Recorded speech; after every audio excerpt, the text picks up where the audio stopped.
Okay, let's call this meeting to order. This is the regular city council business meeting for Wednesday, February 2021.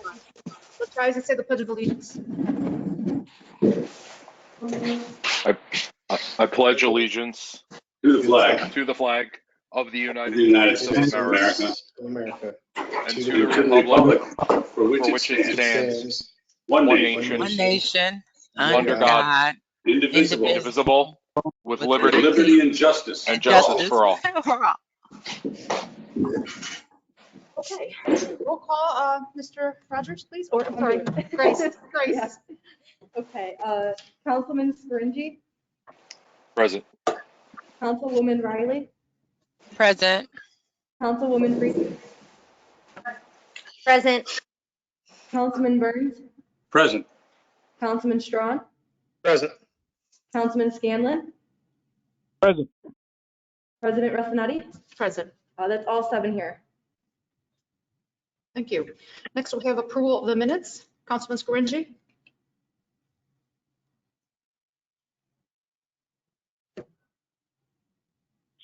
Thank you, Madam President. I'd like to make a motion to accept the city council meeting minutes. Second. All in favor? Aye. Aye. Thank you. We're going to move on to public comments. So city residents are welcome to call in. You will have 5 minutes to speak on city issues, and please be respectful. Grace, would you please read that number? Let me just plug this in really quick. Okay, the number to call for public comment is 607-772-7101. Again, it's 772-7101.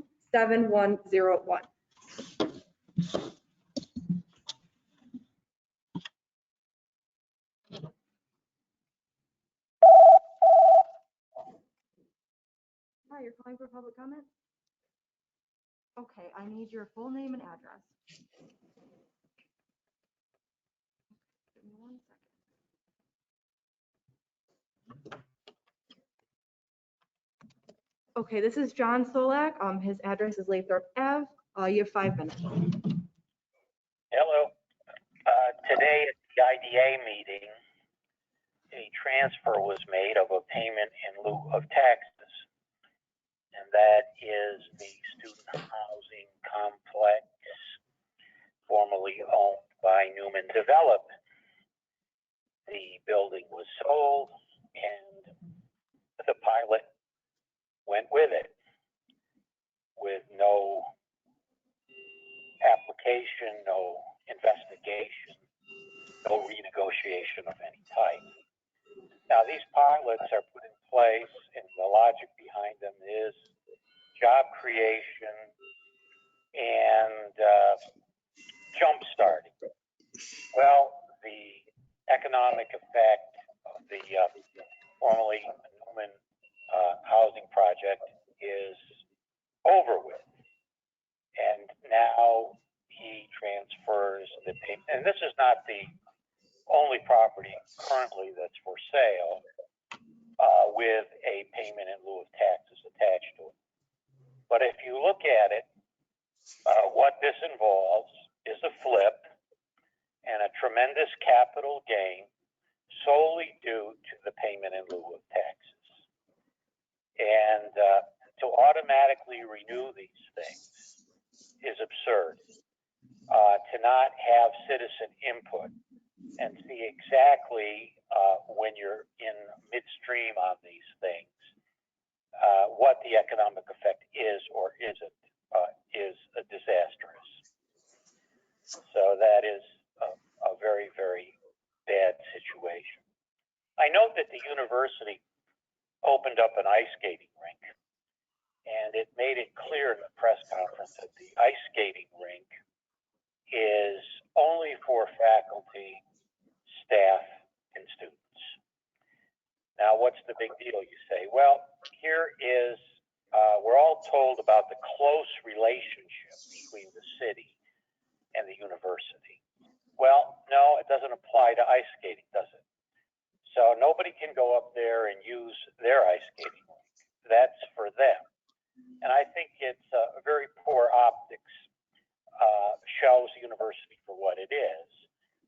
of elitists who want to use the city or Johnson City or Endicott when it's beneficial to them. And when it's not beneficial to them, well, that's when the relationship ends. So that's interesting. Now, nobody knows what's going on with this intelligence center. No one knows why the extra space is suddenly needed. No one knows who's going to pay the city rent, if the city is going to collect any rent. It's a city of a declining population. It's a city that is not making any progress. Who's getting rich in the city is simply student landlords who've carved up property. And today I tell you that the next mayor must address, the next council, sure as shooting, a complete reassessment of the city of Binghamton, because there is absolutely no reason for homeowners to pay $5, $6, $7, $10, $12, $20,000 worth of taxes who can't rent a room on Airbnb while you have this clique, mostly of ex-Binghamton University students, that are making all kinds of money with bars and restaurants and so-called student housing. In other words, jam as many people into a house as you can, collect $700. You have 1 minute left? Now, this is absolutely absurd. Again, the total focus on the university, when most city residents have nothing to do with the university, is absurd. The absolute fact that the downtown is being subsidized completely and totally by the poor homeowners of Binghamton is another absolute fact.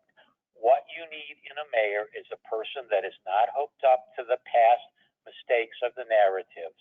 And by the way, we spent $5 million on the stadium, and guess what? The league that was making demands is defunct.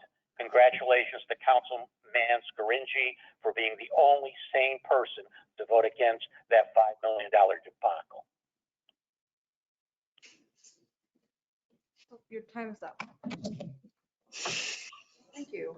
Residents at home are still welcome to call in. Can you? Yes. tell the number again, please? The number to call is 772-7101, 772-7101.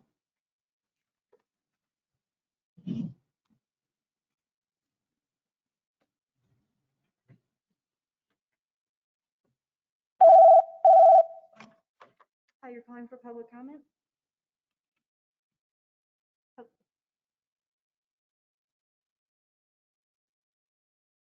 Okay, what is your address?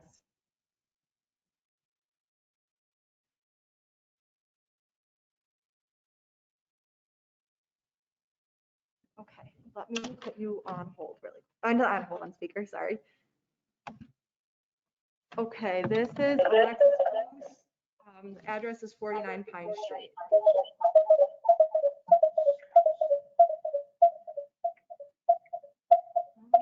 Something weird is it like on my end? Did that fix the problem? I think we're good now. I'm sorry. I think you're good now? Okay.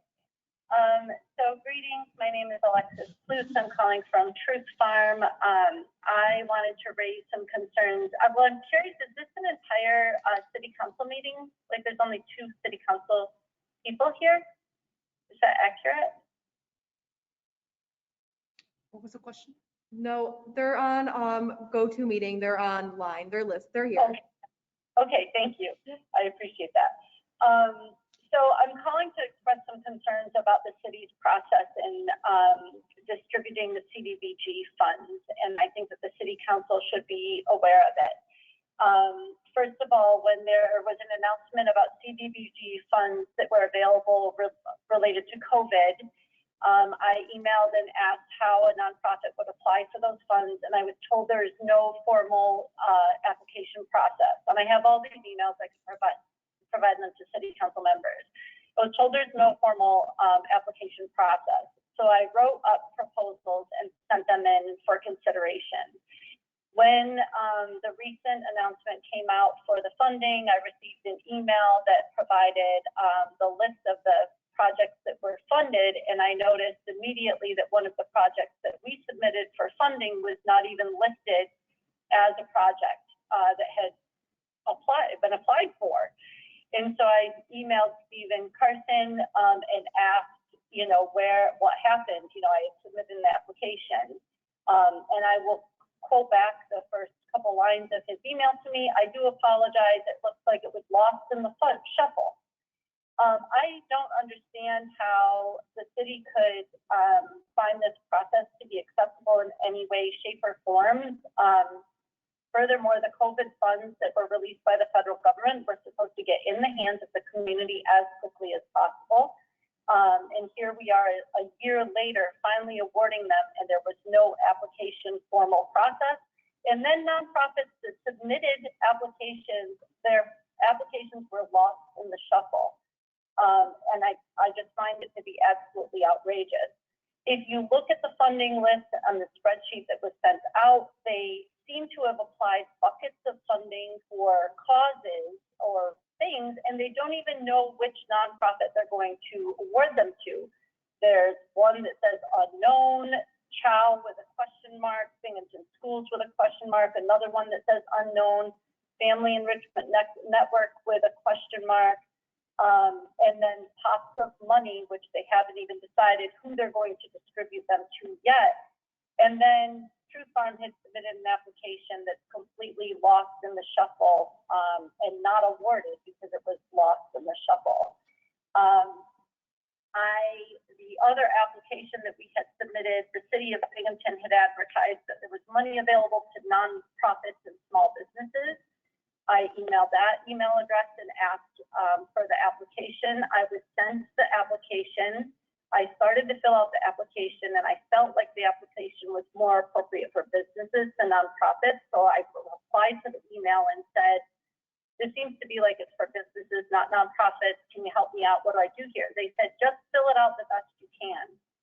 So I did. Never heard back on it. I emailed them twice. Finally, the second time I got an answer back, and they said, you used the wrong application. And I said, well, that's weird. Let me forward you our email exchange where you sent me this application. I questioned it specifically, saying that it looked like it was for businesses, not nonprofits. You told me to use it anyways. You have 1 minute left? The wrong application. And then Stephen Carson was copied in on that email as well. And Stephen Carson replied and said, oh, Paul's mistaken. Your application was reviewed. It just wasn't awarded. I think you have a problem there at the city. I mean, it's I don't think it's a secret to anyone that the mayor's not a fan of Truth Farm because we affiliate with other local organizations. But the problem is you have federal funds that the city has an obligation to distribute and appropriate in an appropriate manner. It needs to be a transparent process, and I think that you need to look into the city's obligations in terms of how to distribute CDBG funds in a manner that doesn't work with favoritism. Like, it has to be a proper process, proper applications. All applications can't get lost in the shuffle. That's not an appropriate way to handle local nonprofits who are serving the community. Your time is up. I'm sorry? Your time is up. Okay. Thank you. Thank you. Can you, Grace, could you please say the number one more time? The number to call is 772-7101, 772-7101.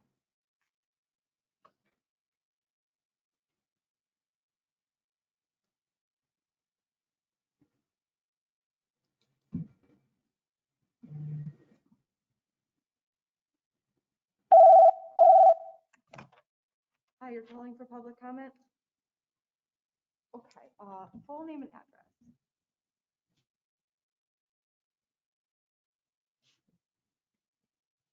Okay, let me put you on speaker. This is Tina Chronopoulos. She lives on Laurel Avenue. You may begin. Good evening. My name is Tina Chronopoulos, and my representative on council is Sophia Resaviti. I'm here this evening to comment on a number of things.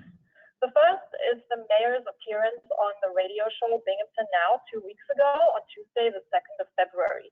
At the very end of the interview, Bob Joseph asked the mayor about the criticism by the community of the mayor's handling of police reform in the city.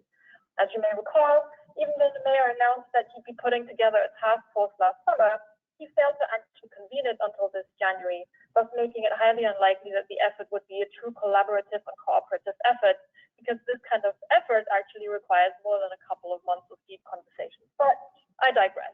What I really want to talk about is the mayor's characterization of the various community groups who held several meetings last summer and fall in different parts of the city to engage different neighborhoods in conversations about what they wanted to see as anti-police hate groups.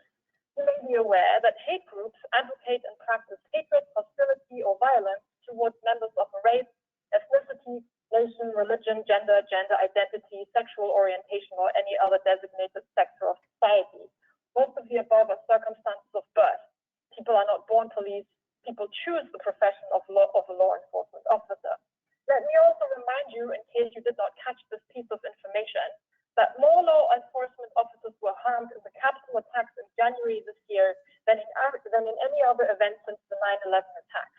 So for anyone to be going around crying foul about how there are anti-police hate groups at work, please think about the fact that the mob, consisting of Trump-supported Proud Boys and various other assorted white nationalists, supposedly people that respect and love the police, stormed the Capitol. That mob was more brutal towards police officers than all the protesters from last year's uprising combined.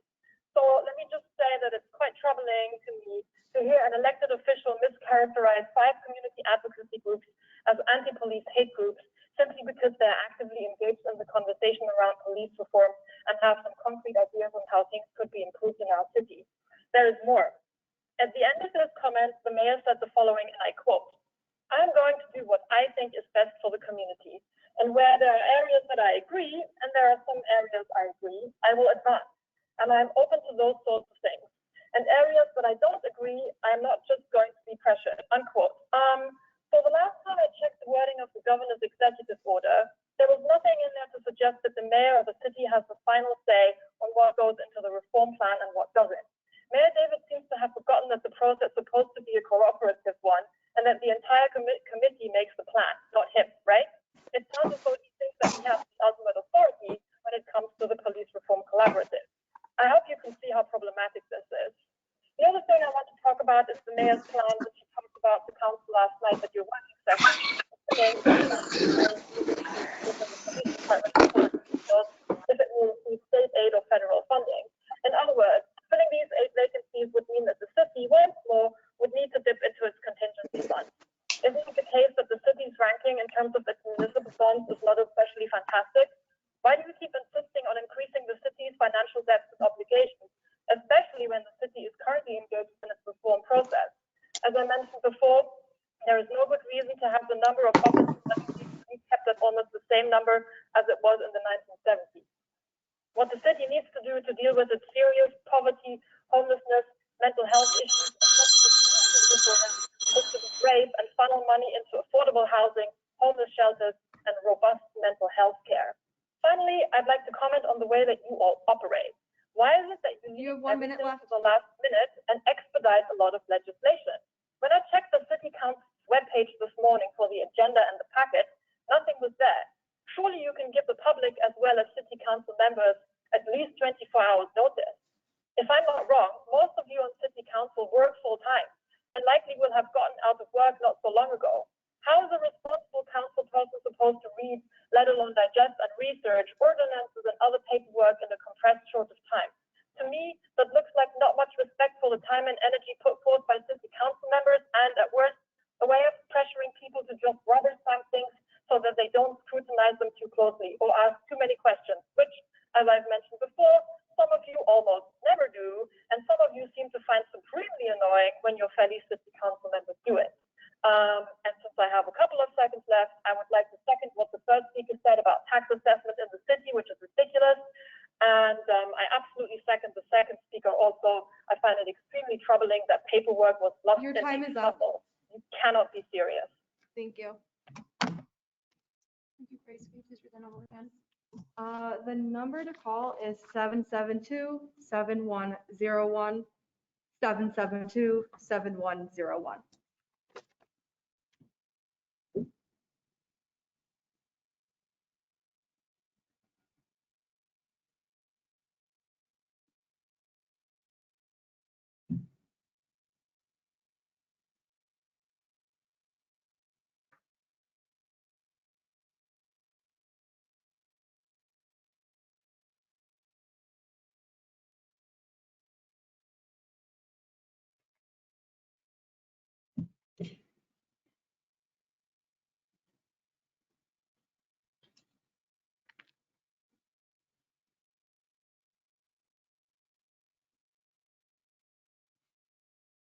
Can we go one more time? Yeah. 772-7101, 772-7101.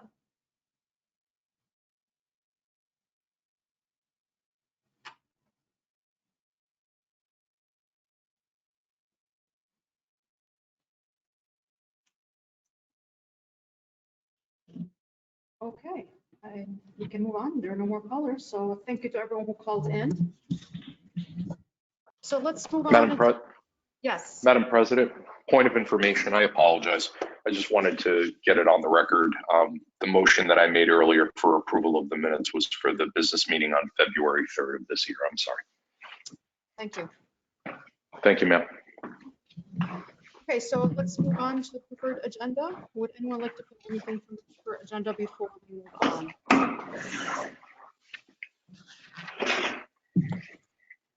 Okay, thank you. Grace, introduce the preferred agenda items, please. The first one we have is introductory ordinance 21-18, consider finance. An ordinance to amend the 2021 capital budget to accept an energy savings rebate from NISAG for pump replacement. Any questions, comments? Okay. Next, introductory ordinance 21-19, an ordinance to amend the 2021 city clerk's budget for personal services. Any comments? Okay, thank you. Introductory ordinance 21-20, considered in finance, an ordinance to amend the 2021 finance budget for personal services and temporary services. Any questions or comments? Okay, next, Grace.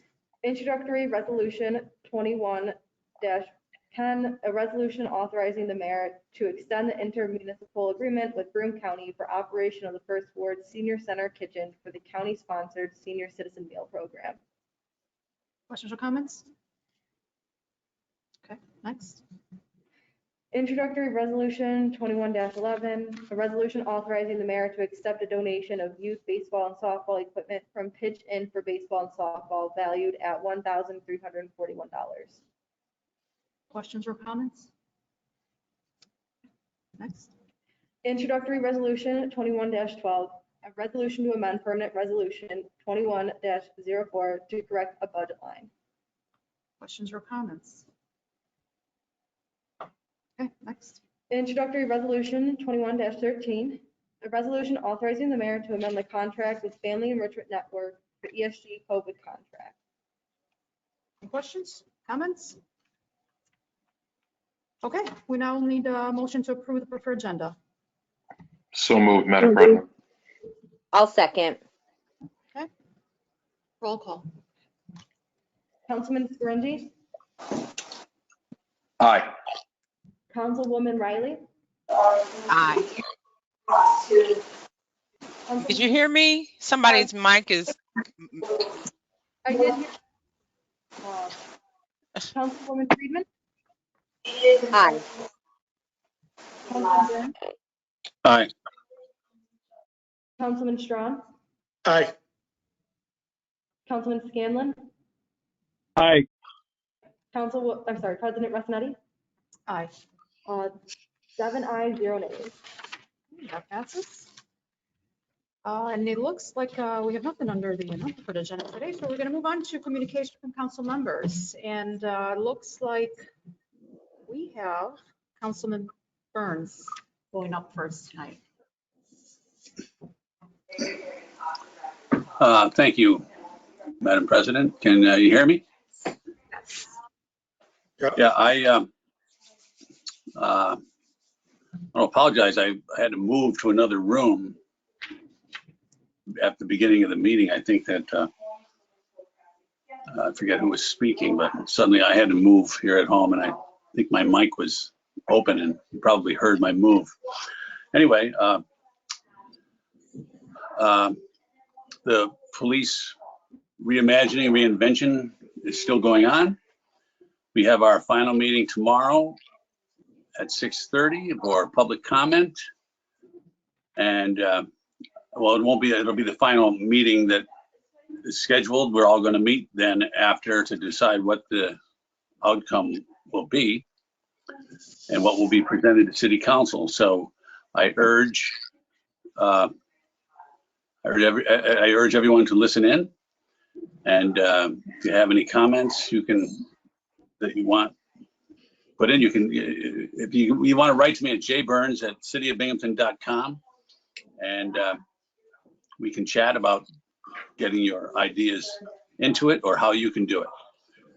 And that's about all I have. Thanks very much. Thank you. Now on to Councilman Strawn. Thank you, Madam President. Yeah, I just want to thank Councilman Burns and Councilman Scanlon for working on that committee. I hope a lot of good things come out of that. I'm encouraged by it, what I hear. And I think it's going to be some good stuff. I don't have much else. I encourage everybody to, if you have the opportunity, to strongly consider getting the vaccination. Talk to a lot of people.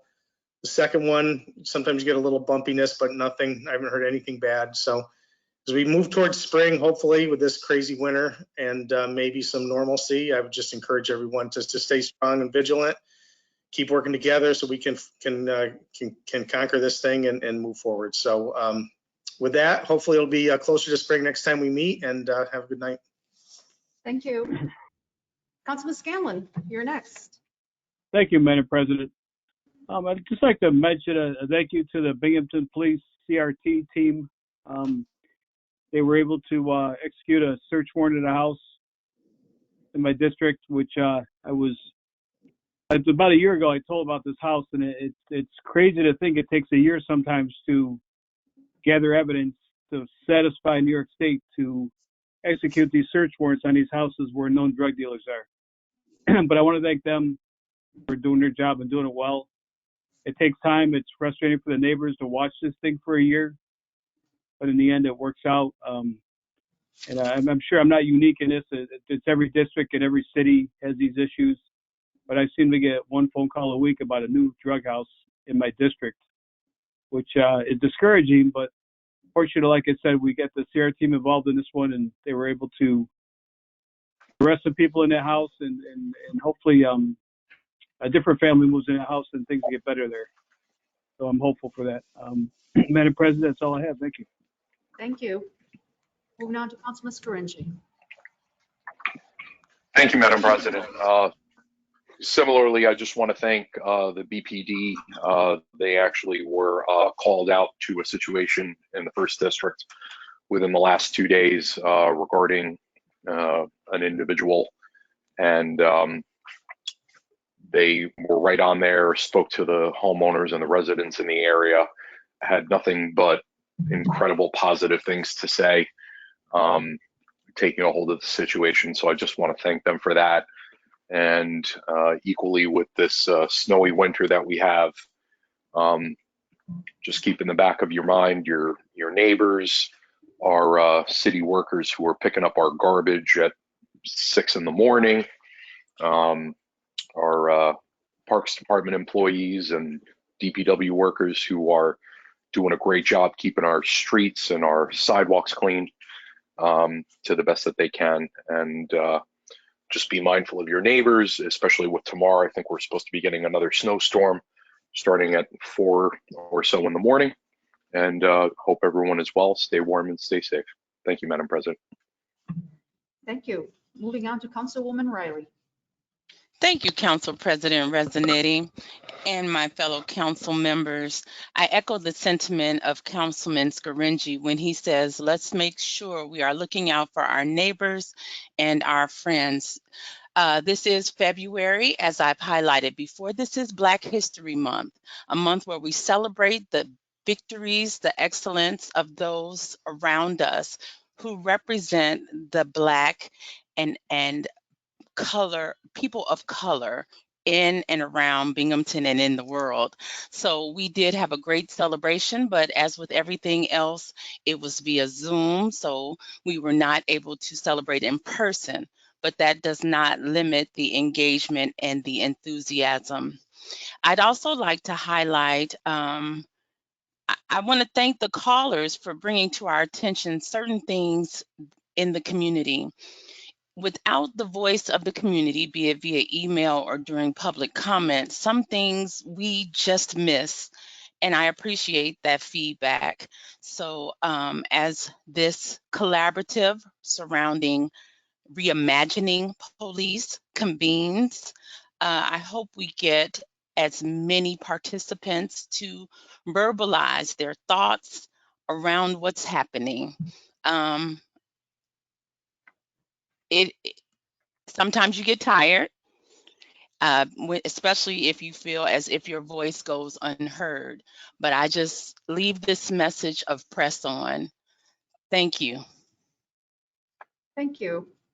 And moving on to Councilwoman Freeman. Thank you, Madam President. I would like to take this time to read into the record the comment that I wrote to submit to the Police Reform and Reinvention Collaborative. Problems with the police are not an issue of good apples or bad apples, but rather the location of the apple tree. Meaning, it's the situations where we decide police are necessary by definition of their job. Police are required to respond to all sorts of emergency calls, even if the situation would be better served by a different professional. Many times, situations are automatically escalated by the presence of a police officer, even if that officer is professional, respectful, and follows protocols to a T. In my reimagining of policing and community safety, I picture decoupling police from nonviolent, non-threatening public safety situations. We've heard from a multitude of community members who have posited that a mental health crisis or drug overdose would fall under this umbrella. And I'd like to propose an additional facet of policing which I don't believe has yet been addressed: traffic monitoring. In an article entitled "What Traffic Enforcement Without Police Could Look Like," published last month on The Appeal, Meg O'Connor writes, quote, "In an article in Stanford Law Review, Jordan Blair Woods, a criminologist and legal scholar at the University of Arkansas School of Law, puts forth a framework for how local governments can disentangle traffic enforcement from the police department. Under the framework, local governments would reassign most traffic enforcement to separate traffic agencies that are independent from the police department.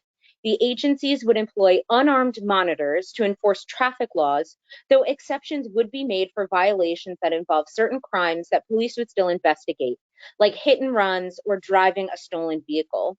Traffic agencies would also handle any automated traffic enforcement, taking the responsibility to review red light cameras and issue tickets away from the police," end quote. Berkeley, California has already put forth a proposal to implement a program like this. Binghamton could do just the same. Quoting O'Connor again, "Black drivers are 20% more likely to be stopped than white drivers, and as much as twice as likely to be searched, according to a study of 100 million traffic stops conducted by the Stanford Open Policing Project. And 11% of all fatal shootings by police in 2015 occurred during traffic stops, according to a Washington Post database of police killings. This is a clear end quote. This is a clear situation where an armed police officer would not be necessary to respond, and the job could be effectively filled by another unarmed employee. I would also be remiss if I didn't voice my frustration and anger at the process implemented in this collaborative. I'm angered at the implication that grassroots groups who have worked for months to collect community input about community safety reimagination are called hate groups in order to discredit the valuable work that they are doing. What do they allegedly hate? Police brutality, racism, having months of planning, preparation, and execution of exactly what Governor Cuomo is calling for in these collaboratives be disregarded? Because I hate that too. According to the FBI, a hate group's primary purpose is to promote animosity, hostility, and malice against persons belonging to a race, religion, disability, sexual orientation, or ethnicity or national origin which differs from that of the members of the organization. It is not only irresponsible, but incorrect and dangerous to conflate a group of community members who are soliciting public input about community safety and an actual hate group. Imagine a forum on accessibility where people who use wheelchairs attested to a lack of elevators or ramps, and deaf folks requested sign language interpreters, and blind folks asked for Braille signs. Imagine further that able-bodied folks came to the forum to give testimonies about how easy it is to walk into the building, how they can hear the lectures just fine, and how the signage in the building is nice and clear. That would be ridiculous. The addition of ramps, interpreters, and Braille makes that building more accessible to those who need it and continues to function just the same for those who do not. This is what we are doing right now by speaking over those who are desperately advocating for change. Why are we considering the voices of those for whom the police department works just fine when we should be heeding the solutions proposed by those for whom it does not? Thank you. Thank you. Thank you, everyone, for all your comments tonight, and thank you to our callers. Stay warm, stay safe, and with that, I will ask for a motion to adjourn our meeting tonight. So moved, Madam President. Second. Second.